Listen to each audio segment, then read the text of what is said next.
नमस्कार मित्रांनो, DMAR Maharashtra academy YouTube चॅनलमध्ये आपल्या सर्वांचं खूप खूप स्वागत आहे. आज आपण एका जबरदस्त आणि खूपच महत्त्वाच्या बातमीबद्दल बोलणार आहोत.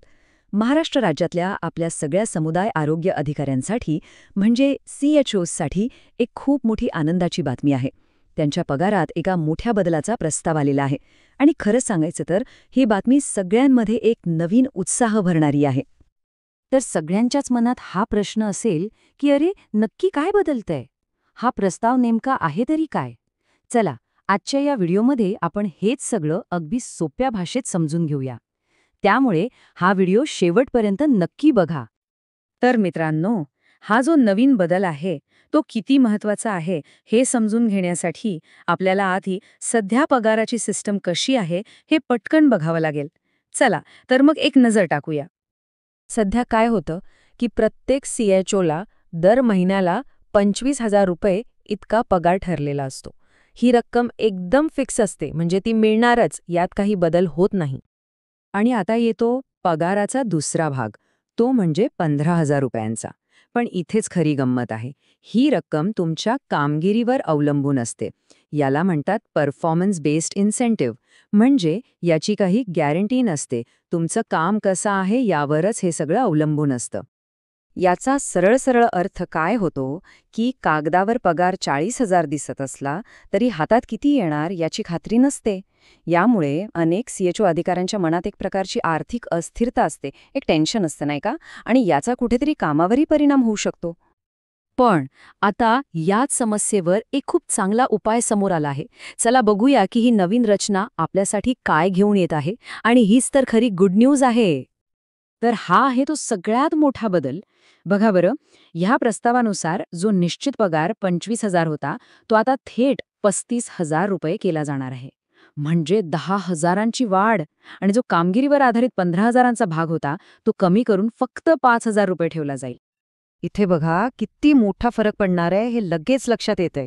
जी रक्कम हमखास मिळणार आहे त्यात केवढी मोठी आणि महत्त्वाची वाढ होतीये, ही खऱ्या अर्थाने एक मोठी उडी आहे. आता आपल्या सगळ्यांच्या मनात हा प्रश्न नक्कीच आला असेल की सरकार हा इतका चांगला बदल का घडवून आणत आहे, याच्यामागे नक्की काय विचार आहे? आणि याचं उत्तर खरंच खूप प्रेरणा देणार आहे. हा बदल म्हणजे दुसरं तिसरं काही नसून सरकारने आपल्या CHO अधिकाऱ्यांच्या कामाला दिलेली एक मोठी शाबासकी आहे. आयुष्मान आरोग्य मंदिर उपकेंद्रावर आपण सर्वजण जे मनापासून कष्ट घेत आहात त्या कष्टाचं हे फळ आहे. तुमची मेहनत ओळखली जात आहे. आणि हे काय फक्त बोलण्यापुरतं नाहीये. आरोग्य सेवा आयुक्तालयाकडून थेट भारत सरकारच्या आरोग्य मंत्रालयाला हा प्रस्ताव पाठवण्यात आलाय.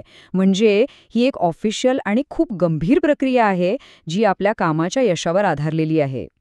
चला, आता आपण हे पाहूया की या बदलाचा सध्या काम करणाऱ्या आणि भविष्यात CHO होऊ पाहणाऱ्या प्रत्येकाच्या करिअरवर नेमका काय परिणाम होईल.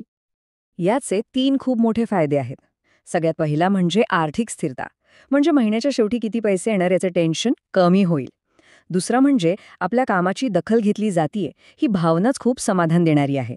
आणि तिसरं, यामुळे CHO हे पद आणखी आकर्षक बनेल, ज्यामुळे आरोग्य सेवेला आणखी चांगले लोक मिळतील. हे चित्र सगळं काही सांगून जाते. बघा, नवीन सिस्टममध्ये एकूण पगाराच्या जवळपास 88% भाग हा आता पूर्णपणे फिक्स आणि सुरक्षित असेल. ही खरंच खूप मोठी आणि दिलासा देणारी गोष्ट आहे.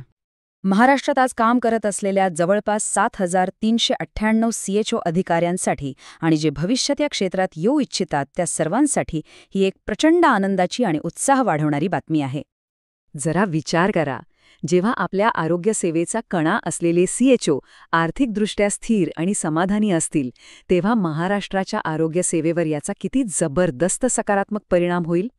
जर आपल्याला DMAR बद्दल अजून जाणून घ्यायचं असेल तर हा व्हिडिओ नक्की बघा. आणि हो, DMAR महाराष्ट्र अकॅडमी चॅनलला सबस्क्राईब करायला अजिबात विसरू नका. धन्यवाद.